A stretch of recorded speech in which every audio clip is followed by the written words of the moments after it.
ఈ ఆటోమేటిక్ ఇంటెలిజెన్స్తో పనిచేసే వెస్టులు ఇప్పుడు రావడం జరుగుతుంది. వెస్ట్ అంటే మనకు బనీన్ లాగా ఉంటుందన్నమాట. దాంట్లో మనకి అనేక ఇన్ఫర్మేషన్స్ క్రోడీకరించుకొని హార్ట్ అటాక్ వచ్చే రిస్క్ ఎంత ఉంటుంది అనేది అది చెప్పడం జరుగుతుంది.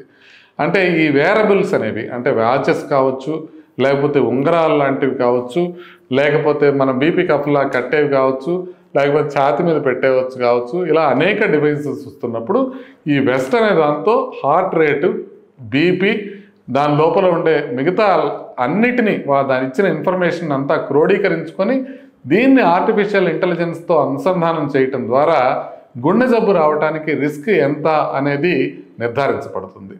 కానీ ఇవి ఏఐ మోడల్స్ కాబట్టి ఇప్పుడే వీటికి కంప్లీట్ వ్యాలిడేషన్ లేదు. అంటే ఇది మీరు వెస్ట్ తీసుకున్నారు, ఈ బనీని వేసుకున్నారు, మీకు హార్ట్ అటాక్ డిసీజ్ ఎక్కువ వస్తుంది అని అంటే మీరు భయపడాల్సిన అవసరం లేదు.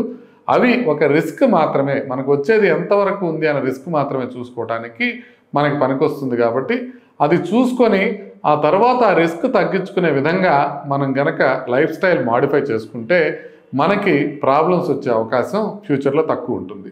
సో ఆర్టిఫిషియల్ ఇంటెలిజెన్స్ అనేది బాగా ఫాస్ట్గా ఇవాల్వ్ అవుతుంది. సో ఇప్పటికిప్పుడు మనకు వచ్చే డివైసెస్లో కన్నా నెమ్మదిగా నెక్స్ట్ ఫ్యూ ఇయర్స్లో వచ్చే డివైసెస్లో చాలా యాక్యురసీ పెరిగే అవకాశం ఉంటుంది. ఇప్పుడుకున్న డివైసెస్ ఇంకా ప్రోటోటైప్స్ మాత్రమే. అవి పబ్లిక్లో బనీన్స్ మనం పోయి జాకీలో కొనుక్కొని వేసుకోవడానికి వీల్లేదు. ఇవి కొంచెం ఎక్స్పెన్సివ్ థింగ్స్ ఇప్పుడే.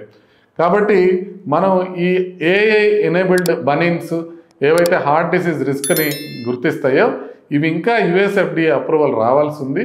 అప్పటి వరకు ఇవి రీసెర్చ్ స్టేజ్లో మాత్రమే ఉన్నాయనేది మనం గమనించాలి.